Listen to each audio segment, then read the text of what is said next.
y está protegido por eso.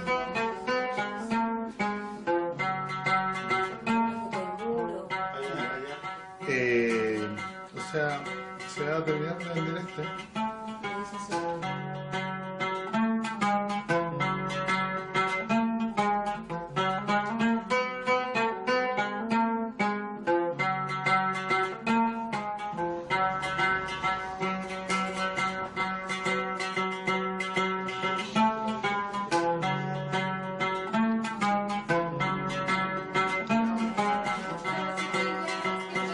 Construyendo los sueños de muchos y muchas de tener acceso a una vida digna, pero también a la vivienda propia. Un abrazo. Así es.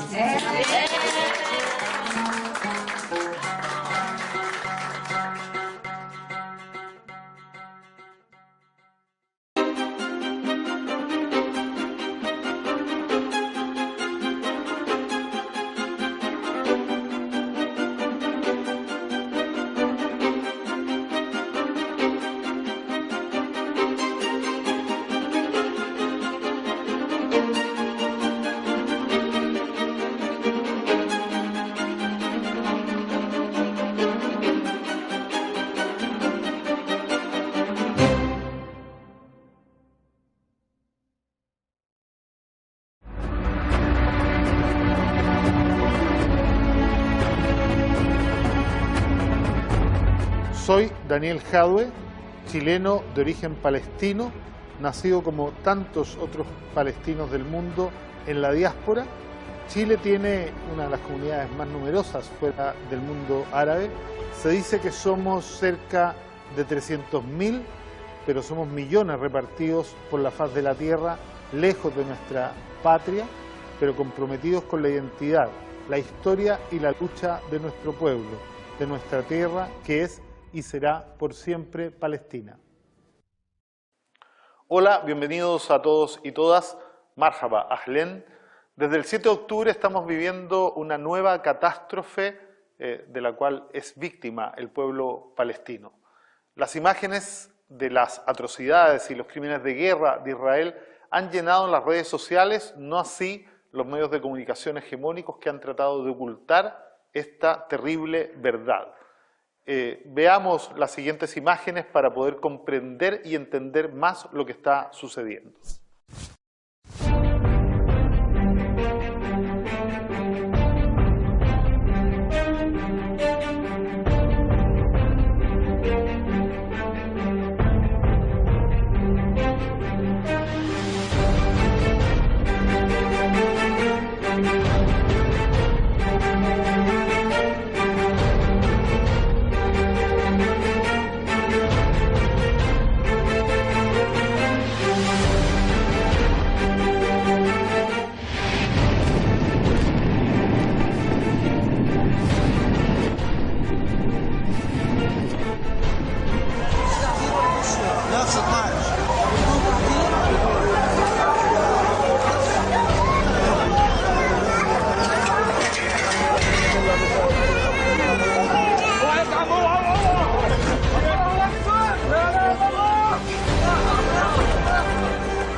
El 10 de octubre de este año, Israel comenzó bombardeando el barrio de Al-Karamme en Palestina y dejando una reguera de muerte y destrucción a su paso.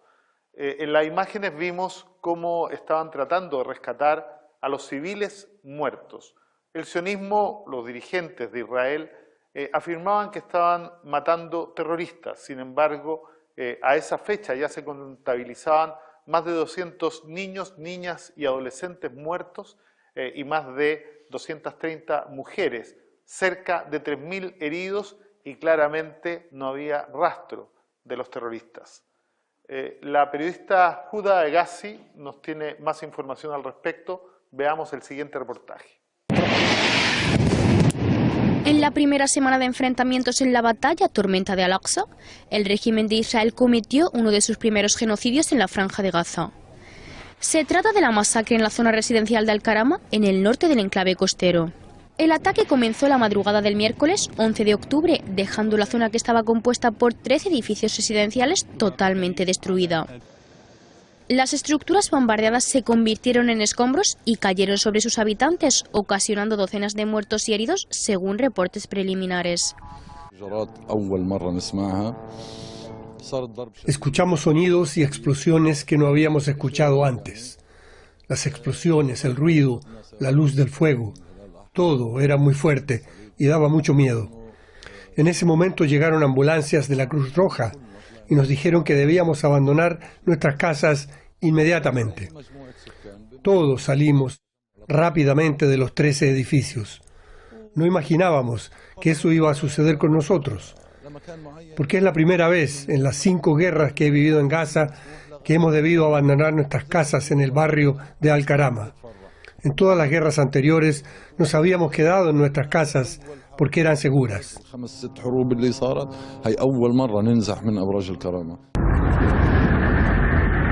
Lo que ocurrió en el barrio de Al-Karama fue solamente una de las más de 2000 masacres que ha realizado el ejército de Israel en toda la franja de Gaza. Asimismo, estos ataques se repitieron en zonas como Tal al-Hawa, Al-Zaytun, Al-Shijaiya y Al-Rimal en la ciudad de Gaza, donde estos barrios han sido completamente destruidos. Lo mismo ocurrió en el campamento de Jabalia y Beit Hanun, al norte de la franja, donde completas zonas residenciales fueron arrasadas.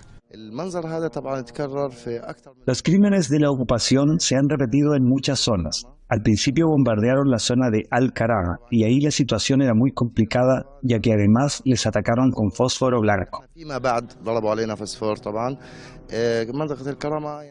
En el barrio de Al-Karama bombardearon los edificios y sus residentes estaban en su interior. Mi mujer estaba allí y yo no podía hacer nada para salvarla. Y solo lograron salir después de la coordinación con la Cruz Roja y consiguieron sacarlos a las 2 de la madrugada bajo bombardeos. Y este escenario se ha repetido en el Sheikh Radwan, en la zona de Al-Rimal.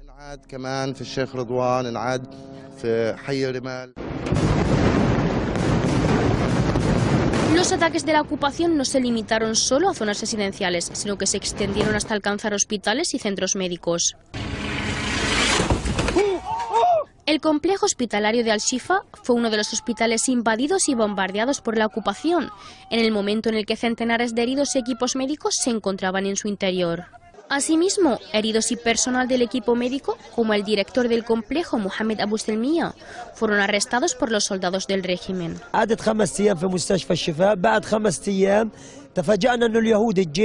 Después de pasar 5 días en el hospital, nos sorprendimos porque el ejército de Israel había invadido y rodeado todo el complejo hospitalario. Los soldados nos trataban de una manera muy bruta. Venían para interrogarnos a largas horas de la noche o incluso en la madrugada. Nos preguntaban dónde estaban los encargados de Hamas, dónde estaban escondidos los combatientes y si sabíamos algo de ellos. Les decíamos que nosotros éramos heridos y ellos nos habían bombardeado a sangre fría y éramos civiles. Luego cogían nuestros nombres y nuestros DNIs y hubo personas que fueron detenidas.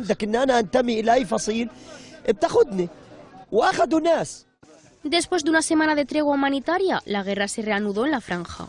Sin embargo, esta vez el objetivo es la zona sur. En la primera fase de la guerra, el régimen israelí cometió crímenes atroces en el norte de la franja de Gaza, acabando con la vida de miles de gazatíes con sus ataques indiscriminados a zonas residenciales y hospitales. Ahora, en esta segunda fase, el objetivo es el sur y por ende los ataques se están volviendo más brutales y violentos. Uday Ghazi, Hispan TV, Gaza, Palestina. El reportaje no solo muestra las atrocidades y los crímenes de guerra llevadas a cabo por el ejército terrorista de Israel, sino que también la hipocresía sin límite de los dirigentes de ese país. Al principio decían y trataron de lanzar a más de 1 millón de personas que fueran hacia el sur para salvar las vidas y poder, entre comillas, perseguir a lo que ellos llaman terroristas. Luego de que ellos se comenzaron a desplazar, fueron bombardeados en las mismas carreteras y asesinados miles de civiles que corrían con banderas blancas para salvar sus vidas. Hoy los bombardeos y los crímenes de guerra se han trasladado al sur y la comunidad internacional sigue de una u otra manera apoyando a Israel y apoyando el genocidio. Vamos a continuación a entrevistar a un periodista, escritor y analista brasileño, Breno Altman, que en el último tiempo, sobre todo en estos acontecimientos, ha sido acusado de ser antisemita por criticar duramente la política de exterminio físico y político del pueblo palestino que ha llevado a cabo Israel. Hola Breno, ¿cómo estás, hermano y compañero? Muchas gracias por aceptar esta invitación. Te quiero hacer dos preguntas antes de pasar a un par de preguntas del público. Las voy a hacer las dos juntos para dejar que te puedas extender como quieras. Lo primero, en el último tiempo fuiste acusado de ser antisemita, ¿no? Incluso tratando de judicializar acciones en contra tuya por algunos escritos que critican las políticas de Israel. Cuéntanos cuál es la diferencia entre ser judío y ser sionista, y después de aquello, cuéntanos qué nos permite hablar hoy de un genocidio en curso y de un proceso de limpieza étnica en Palestina. Bueno, antes de todo, muchas gracias por la invitación, Javier. Para mí es un gusto estar acá con ustedes. Mira, los judíos son un grupo étnico-cultural muy antiguo, un grupo que tuvo su región original en la antigua Canaán, hoy Palestina, y que hace casi 2000 años salieron de esa región para la diáspora por muchos países.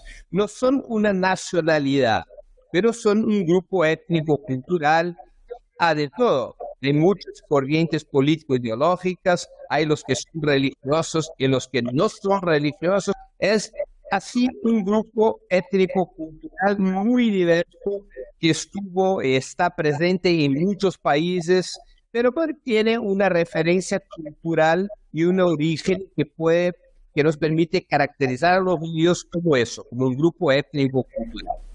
El sionismo es una corriente político-ideológica que tiene influencia y hoy día tiene mucha influencia entre los judíos, pero es solamente una corriente político-ideológica que ha sido creada en el final del siglo XIX por un periodista húngaro llamado Theodor Herzl. Esa teoría político-ideológica defendía y defiende dos cuestiones fundamentales. La primera, la creación de un Estado étnico-cultural judío y un Estado de supremacía judía. Y la segunda cosa, que ese Estado fuera construido en la Palestina, aunque en la Palestina en el final del siglo XIX y ya a muchos siglos vivía un otro pueblo mayoritariamente, que era el pueblo palestino. Entonces, el sionismo es solamente una corriente político-ideológica. Hace tanto sentido atacar a los antisionistas como antisemitas, como hacía sentido en el pasado atacar como anti-italianos todos los que fueran antifascistas. O sea, una cosa son los judíos, que es un grupo cultural que tiene de todo. Tiene comunistas, tiene religiosos, tiene sionistas, tiene de todo.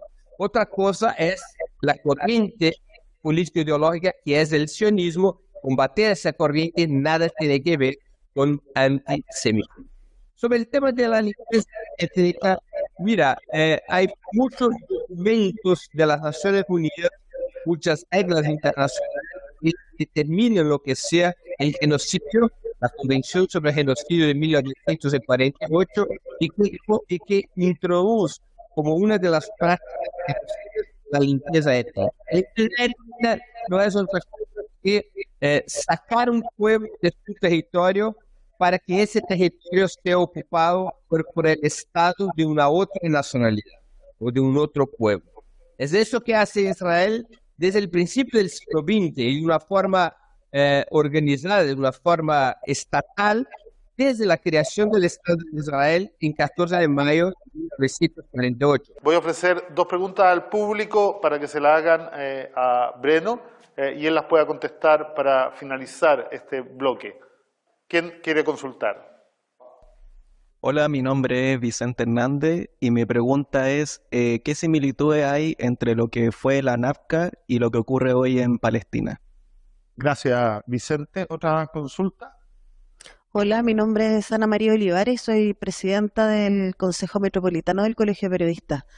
Mi consulta es, ¿por qué si la ocupación ha sido permanente y por tantos años, la NAFCA sigue siendo un hito tan relevante? Muchas gracias. Breno, ahí están las dos preguntas, compañero. Le dejo la palabra.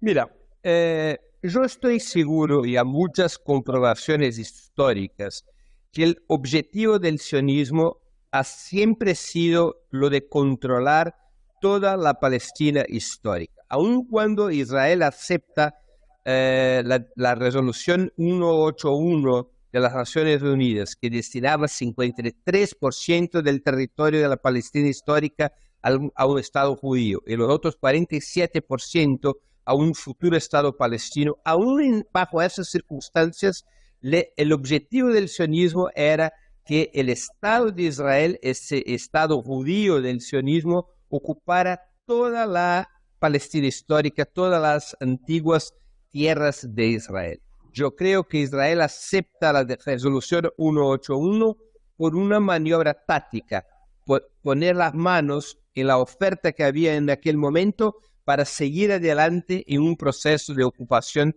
de toda la Palestina.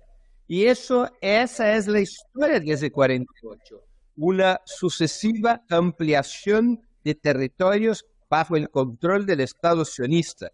Es un Nakba permanente en términos de limpieza étnica. Israel recibió 53% del territorio en 48, en 49 ya tenía, después de la primera guerra árabe-israelí, Israel ya tenía, el Estado sionista ya tenía 79% de los territorios, en 67, 100% de los territorios después de la tercera guerra árabe-israelí, más conocida como la Guerra de los 6 días. Desde 67, Israel ocupa toda la Palestina, incluyendo Jerusalén Oriental.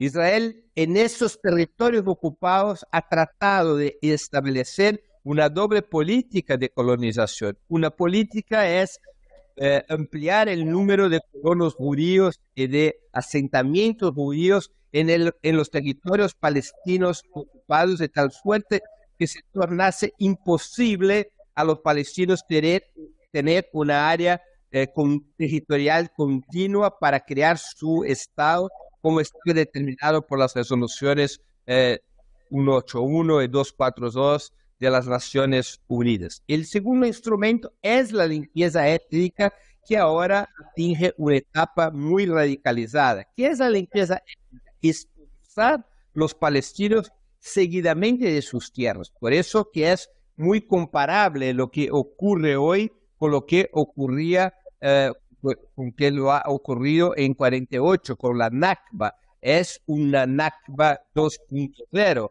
expulsar los palestinos de la Franja de Gaza y después también los palestinos de la Cisjordania. Como Israel no tiene ninguna intención de implementar las decisiones sobre dos estados, como la intención de Israel es tener un Estado sionista por toda la Palestina histórica, es fundamental para el sionismo reducir el número de palestinos en la región, reducir el número de palestinos en 2 o 3 millones para que se quede completamente seguro que en la área de la Palestina histórica, que hoy tiene 15 millones de personas, 7.2 millones de judíos, 7.2 millones de árabes palestinos, 600.000 personas de otros orígenes, para que en esa área permanezca una mayoría judía. Eso es fundamental para el control territorial.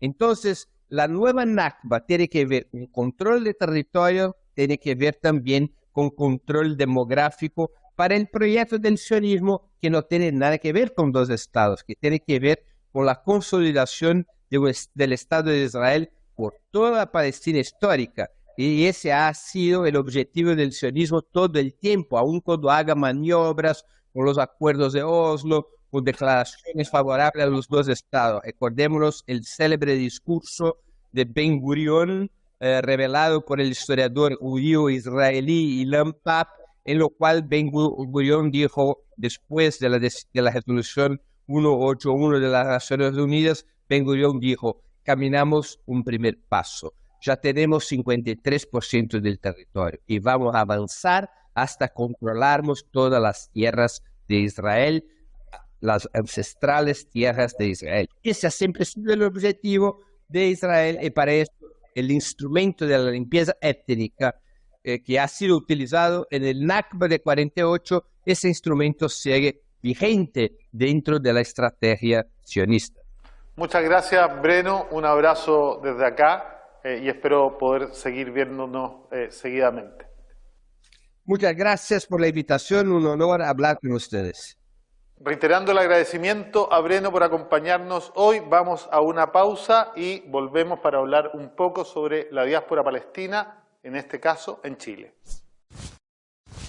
Durante el último siglo, cientos de miles de palestinos han tenido que abandonar Palestina debido al proceso de limpieza étnica y se han ido a vivir a numerosos países. Chile es uno de ellos, tiene una de las comunidades palestinas más grandes fuera del mundo árabe.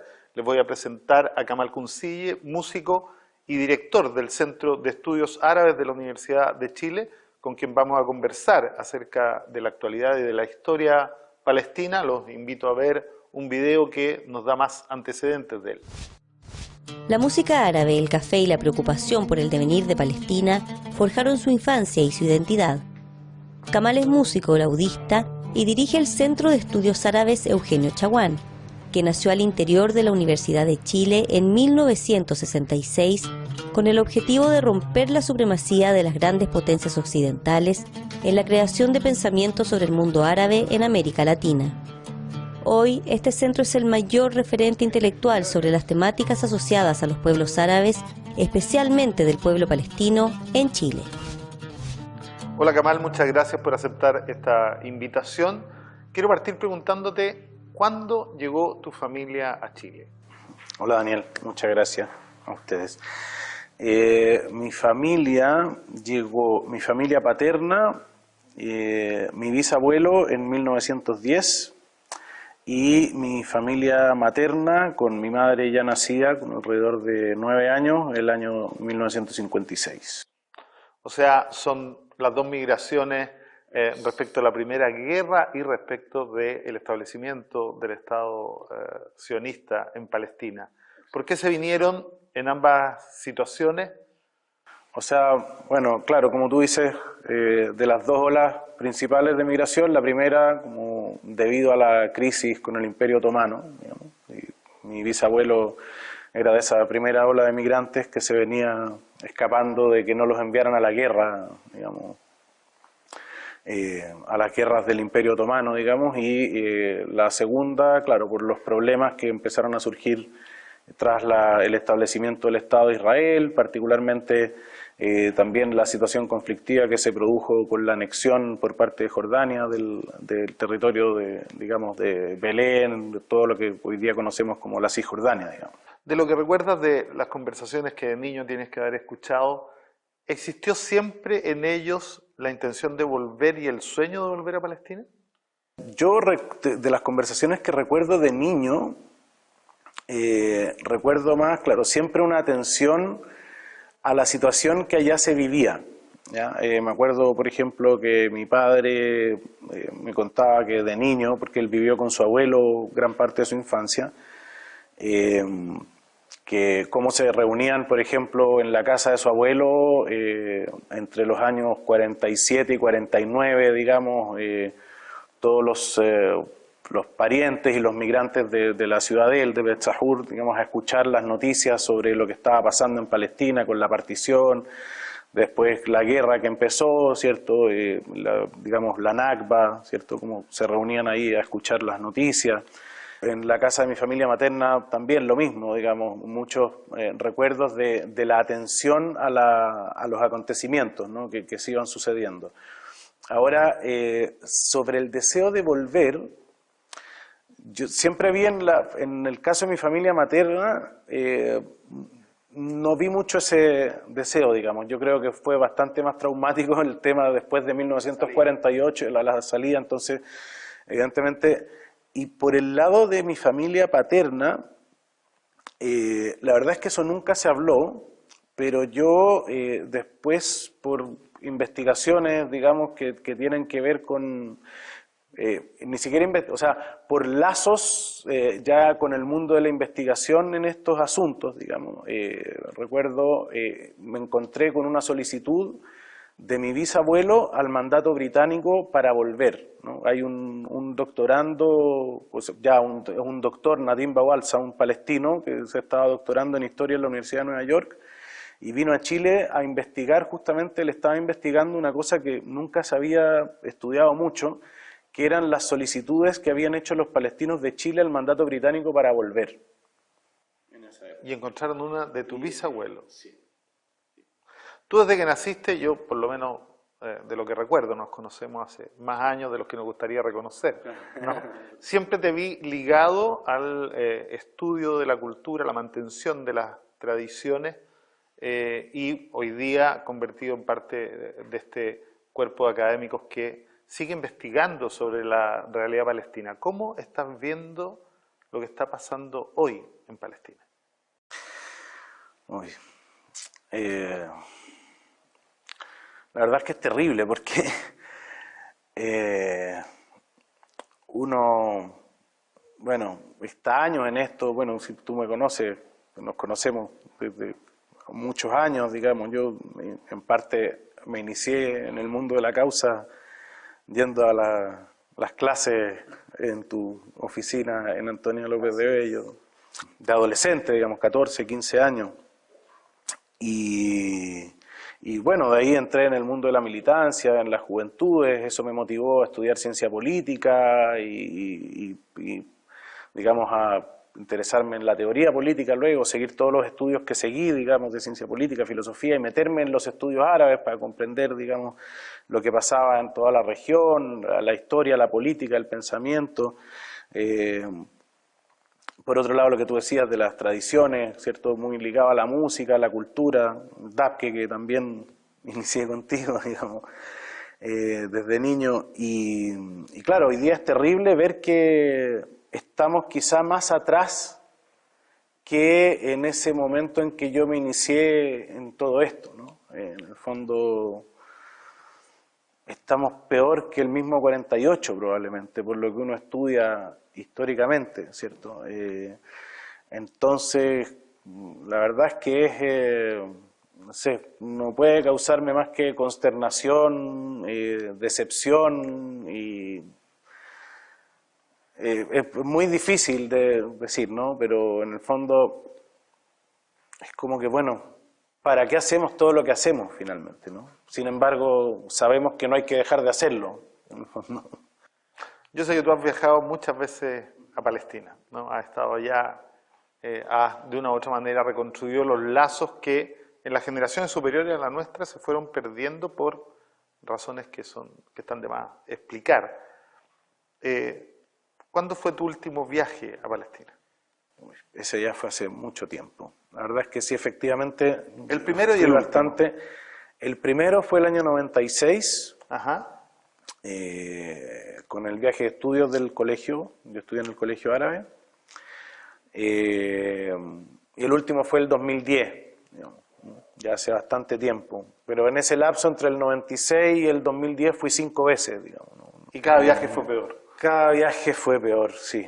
Yo, la verdad es que en el 2010 estuve muy deprimido allá. A diferencia de otras veces, por ejemplo, que uno veía que ciertas cosas podían ir marchando hacia mejor, si es que eso existe, digamos, pero el 2010 ya era muy evidente que esto estaba en una situación que solo podía caminar hacia peor, digamos, y fue muy deprimente estar allá el 2010. Hay una realidad muy distinta entre tu primer viaje y tu último viaje. El primer viaje se da 3 años después de la firma de los acuerdos de Oslo. Creo que gran parte del mundo, en los cuales yo me excluyo, tú lo recuerdas bien, ¿no? Estaba con mucha esperanza de que la comunidad internacional presionara a Israel para el cumplimiento de los acuerdos. Ya el 2010 los acuerdos de Oslo no existían y hoy día son simplemente un mal recuerdo y un mal chiste, ¿no? ¿Cómo has visto la reacción de la comunidad internacional respecto de lo que hoy día está pasando en Palestina. Hay un genocidio en curso, hay un genocidio de manual, lo han dicho periodistas israelíes consternados por esto. La comunidad internacional y los medios de comunicación hegemónicos a nivel global ocultan de una u otra manera la realidad y asumen la narrativa sionista. Tú que estás metido mucho en el tema del derecho internacional, de la comunidad internacional, de las relaciones internacionales, ¿cómo ves la reacción del mundo y además la asimetría entre la reacción de los pueblos y de los gobiernos? Sí, perfecto. Mira, solo quiero retomar por unos cuantos segundos lo último que me decías por el tránsito, o sea, de los viajes durante Oslo y luego, ¿no? Porque justamente yo tuve la oportunidad de viajar 2 veces durante los 90, ¿no? Los últimos años de los 90, 96, 97 y 98. Y luego fui el 2006 y luego el 2010. Durante los 90, durante la época de Oslo, se notó y con cierta ingenuidad, por cierto, por parte del pueblo palestino, una voluntad de creación de Estado, que uno por otro lado podía ver que de parte de Israel nunca estuvo esa voluntad de reconocer esa construcción. Y en parte eso fue lo que me motivó también a entrar activamente en la militancia de juventudes después del 98, que fue el tercer viaje que yo hice en ese periodo, porque, claro, uno veía que si bien había todo un discurso de la construcción de la paz, digamos, y una construcción nacional palestina en los territorios, lo que se vivía en la realidad diaria era otra, ¿no? Yo en el 98 fui a estudiar allá, a la Universidad de Birzeit, fui a estudiar lengua árabe, y recuerdo perfectamente cómo, digamos, yo vivía en Ramallah y iba hacia Birzeit, que está como a 15 kilómetros todos los días, digamos. Y todos los días estaba un checkpoint entre Ramallah y Birzeit que paraba el bus estudiantil, digamos, el bus de la universidad que se dirigía hacia allá, y en las revisiones bajaban 2 o 3 estudiantes que tú varias veces a muchos de ellos no los volvías a ver, digamos. Entonces ahí yo me di cuenta, claro, aquí qué está pasando, esto no es tal, y yo recuerdo haberte comentado esa experiencia además. Uno de los compromisos era reducir la cantidad de puestos de control. Exacto. En los acuerdos de Oslo. Sin embargo, y esto aumentaron 7 por veces. supuesto. En los últimos Y luego voy el 2006 y ya me encuentro con el muro y me encuentro con toda la realidad que se empieza a construir desde entonces hasta hoy día, ¿no? Que justamente lleva un genocidio. Ahora, yo creo que el genocidio de manual, bueno, y lo sabemos, tú tienes ahí la limpieza étnica de Ilan Pappé, eso viene desde el 48 mismo, ¿no? Pero siempre hubo un ocultamiento probablemente de parte de Israel, incluso de los líderes, de no querer hacer esto, ¿no? En el fondo, de ver esto como una consecuencia probablemente de una situación conflictiva que se daba al instalarse ellos allí, ¿no? Y hoy día vemos que con un total desparpajo, digamos, los líderes israelíes. Yo hace tiempo escribí un artículo en una revista que teníamos que se llama Hoja de Ruta y lo titulé Netanyahu, la verdad del sionismo. Justamente Netanyahu es eso, ¿no? Bueno, de hecho, es la verdad. Netanyahu es uno de los que hace un llamado directo, ¿no? A asesinar a quien firmó la paz en 1990. Justamente, por supuesto. Y es el personaje que hoy día tenemos liderando este genocidio de manual que tú dices, ¿no? Que justamente, en el fondo, hoy día vemos que los líderes actuales de Israel ni siquiera ven esto como una consecuencia de la situación conflictiva, sino que muestran que es su total voluntad el exterminio del pueblo palestino para la instalación allí de su proyecto colonial sin obstáculos, digamos, que sería el pueblo nativo de Palestina. Volvamos a la pregunta con la que yo terminaba. ¿Está la hipocresía de la comunidad internacional? ¿Está el apoyo significativo de los pueblos del mundo que todos han mostrado su solidaridad y que no caen en la narrativa sionista? Pero está la reacción de los gobiernos que finalmente terminan avalando, incluso en el mundo árabe, el accionar de Israel y se quedan con declaraciones cada vez más tibias. ¿Percibes alguna posibilidad de que en el corto plazo no solo terminen los bombardeos y la destrucción completa de Gaza y de que se pueda retomar algún proceso de conversaciones hacia la paz? La verdad es que no. Yo estoy viendo esto de manera muy pesimista, digamos. O sea, a ver, pronto tendrán que terminar los bombardeos, porque si no, efectivamente va a ser o sea, ya es un genocidio, una limpieza étnica, pero va a ser un exterminio absoluto, digamos, de la población de Gaza si es que esto no termina pronto, ¿no? Porque estamos viendo, no sé, pues, 1000 personas diarias que están muriendo, en el fondo no es una cosa... entonces es muy difícil pensar, deberíamos pensar, ¿no?, que lo deseable sería que esto terminara luego, ¿no? Por lo menos, pero una cosa es que se detengan los bombardeos y otra cosa es que existan las posibilidades de que se camine hacia conversaciones hacia la paz, ¿no? Ayer Netanyahu decía que no tiene ninguna disposición a entregar el control de la Franja de Gaza a la Autoridad Nacional Palestina, de manera que aquí lo más probable es que se consolide una anexión y una expulsión, digamos, de la población palestina a la Franja de Gaza, de manera que la situación ha empeorado bastante y en el corto plazo yo pienso que solo puede empeorar más, ¿no? Y justamente pensando en las reacciones de la comunidad internacional, ¿no? Tú bien has planteado, ¿cierto?, una dualidad, una diferencia entre las reacciones de los pueblos y los gobiernos. Yo creo que eso es algo que también se viene haciendo evidente en la política mundial de los últimos años, digamos, un clivaje como entre las élites y los pueblos, ¿no? Y efectivamente eso se ve, como, no sé, pues, los gobiernos prohíben las manifestaciones, sin embargo salen más de 500.000 de personas a manifestarse, ¿no? Efectivamente los pueblos no piensan como sus gobiernos, digamos, ¿ya? Pero lamentablemente quienes controlan las decisiones y sobre todo en el plano internacional son los gobiernos. Y mientras haya, ¿cierto?, una venia total, digamos, respecto del actuar de Israel, de parte de los gobiernos, porque hay cosas simbólicas, ¿no? Nos vemos como Blinken ayer decía, ¿cierto?, que va a restringir las visas a los colonos que hostiguen a los palestinos. Eso no es nada, ¿no? O sea, en el fondo dice eso mientras les están pasando apoyo financiero y militar directo a Israel para que practique este mismo genocidio. No es la ayuda que pasan anualmente y que pueden decir, bueno, nosotros no sabemos esto en qué se gasta, ¿cierto? Si lo gastan en tal cosa, bueno, allá ellos, no. O sea, surgió la crisis y Biden fue a dar el apoyo directo para esta crisis, envió militares directamente para esta crisis y aumentó el apoyo financiero para esta crisis, ¿cierto?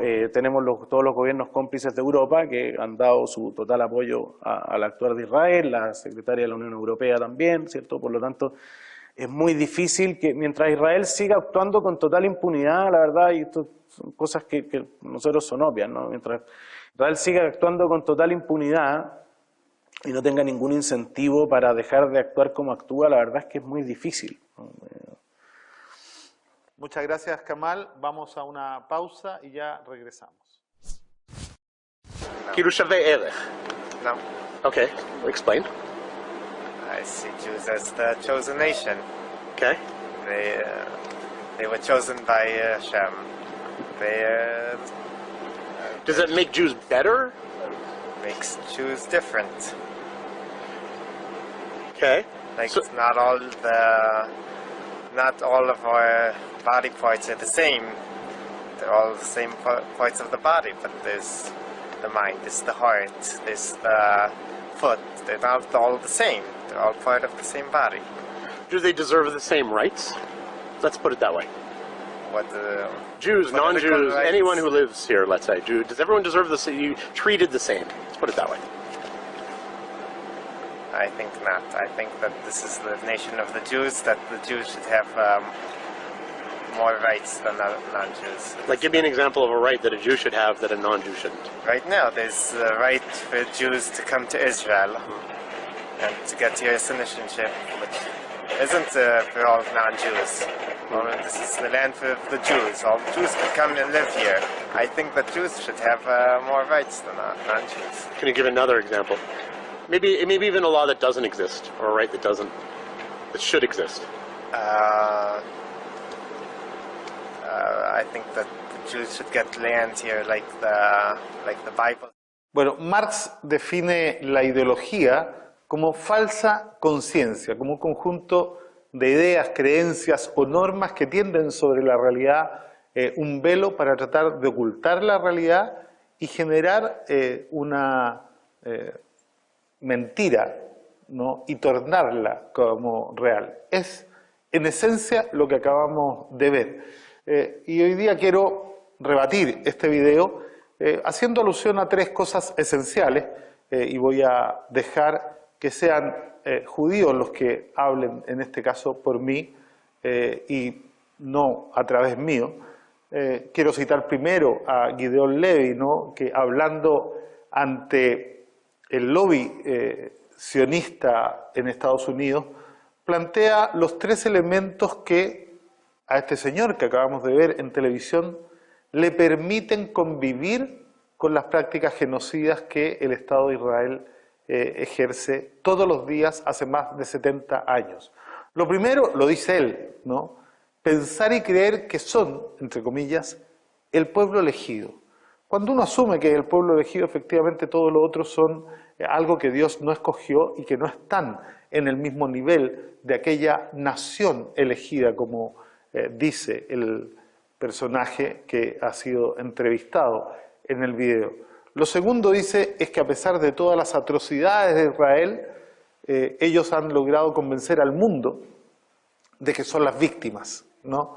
Y claro, han tenido efectivamente mucha ayuda en la historia universal, pero efectivamente ocupar la historia de la violencia que ha sido empleada contra los judíos en otras épocas de la historia, como un cheque en blanco, para hacer lo mismo y cosas peores sobre los palestinos, no parece al menos razonable. Y lo tercero, dice, es que han estado hace 70 años deshumanizando a los palestinos, haciéndole creer al mundo que somos la barbarie, haciéndole creer al mundo que efectivamente no somos seres humanos. Durante el ataque y la invasión a Gaza, lo escuchamos muchas veces, no merecen vivir, deberíamos borrarlos del mapa, son animales no humanos, ¿no? Efectivamente son frases que ningún ser humano racional, nadie que diga tener esto que hemos llamado durante siglos, los valores esenciales de Occidente, podría permitirse creer. Pero aquí he traído 3 libros, los 3 son de escritores israelíes, ¿no? Los 3 son profesores e historiadores israelíes, no árabes, no palestinos. Los 3 son de escritores que son judíos, además. Uno es Shlomo Sand, que tiene 2 libros formidables, que son La invención del pueblo judío y La invención de la tierra de Israel, en donde hace 2 cosas que son notables. La primera explica cómo se inventa este concepto desde la modernidad, mirando 5.000 años hacia atrás, del pueblo judío. Y esto es muy normal que lo hagan todas las empresas coloniales, todas las empresas en donde una ideología supremacista, como la que llegó desde Europa a nuestra América, ¿no? Hace cuando quiere dominar un territorio y llevar a cabo una limpieza étnica. Es algo similar a lo que hizo Chile respecto de Wallmapu, de los territorios de los pueblos originarios, ¿no? ¿Cómo lo define? La construcción de un pasado usable, de tal manera de poder fundar una identidad que justifique y le dé bases, ¿no?, a la empresa colonial.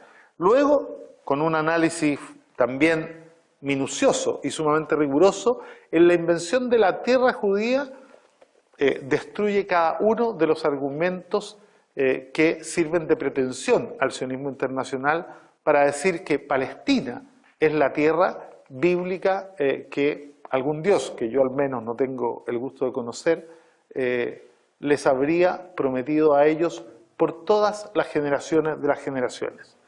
El otro libro que me parece también interesante, Ilan Pappé, lo mencionó Breno Almand en su entrevista, Limpieza étnica de Palestina, un estudio absolutamente riguroso, pormenorizado, formidablemente documentado, proveniente de la lectura de las actas del movimiento sionista durante el periodo en donde se inicia la limpieza étnica, que muestra cómo fue rigurosa y minuciosamente planificada la destrucción de cerca de 500 aldeas palestinas para la expulsión de más de 8.000 palestinos luego de la instauración absolutamente ilegal del Estado sionista en Palestina mediante la resolución 181 de Naciones Unidas.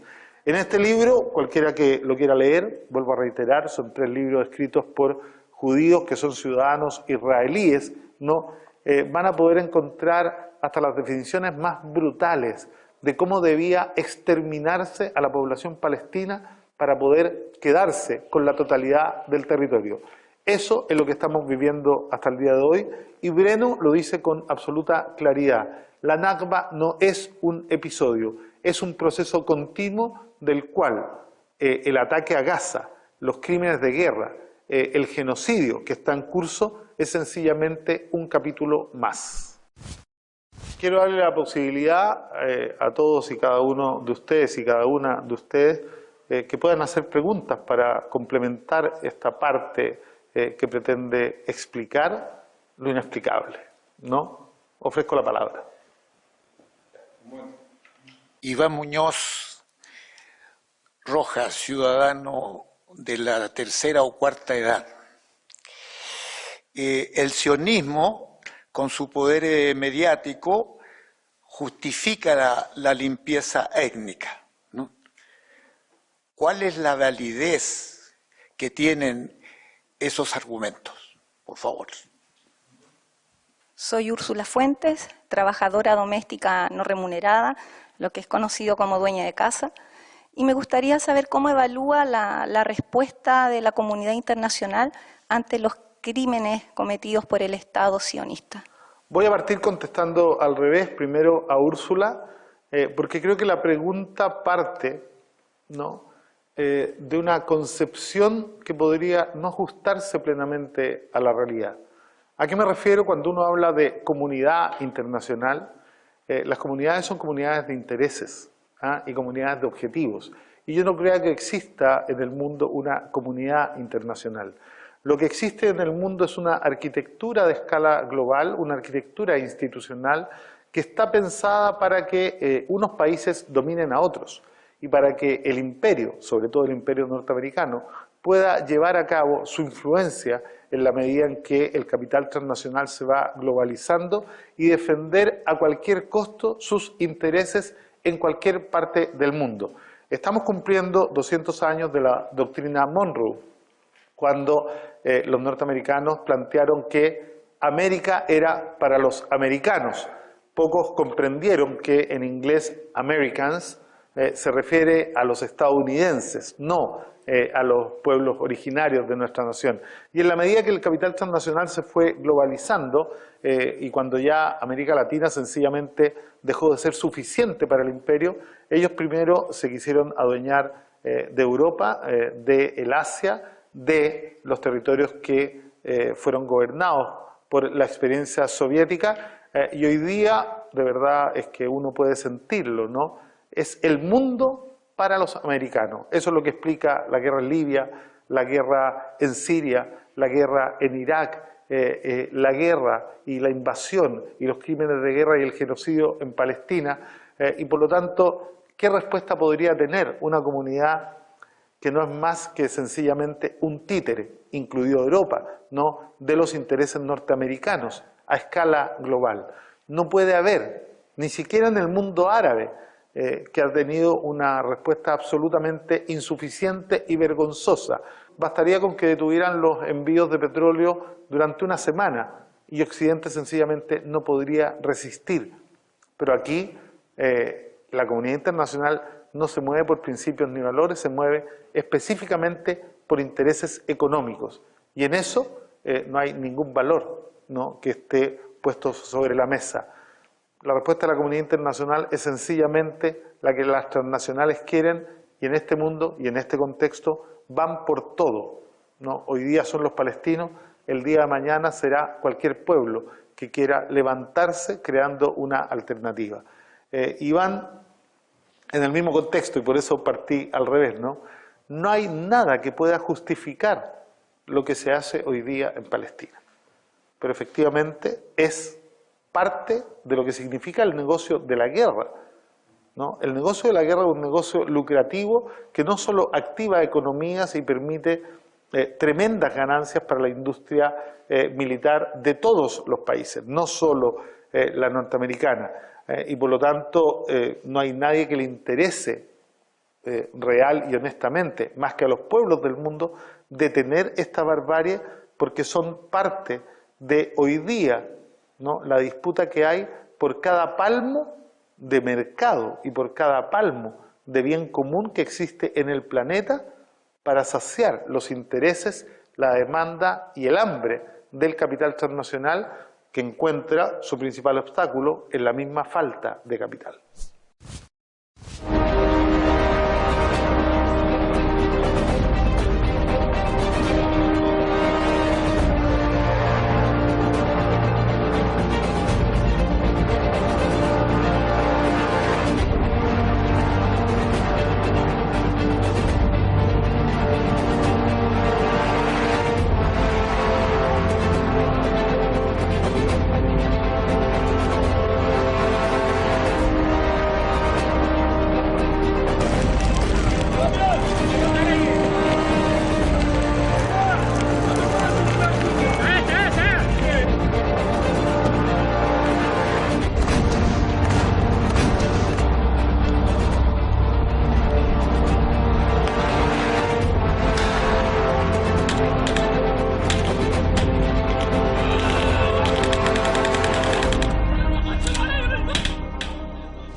Estas últimas imágenes nos muestran algunas facetas de la resistencia del pueblo palestino contra este intento de genocidio y esta política de exterminio físico y político del pueblo palestino.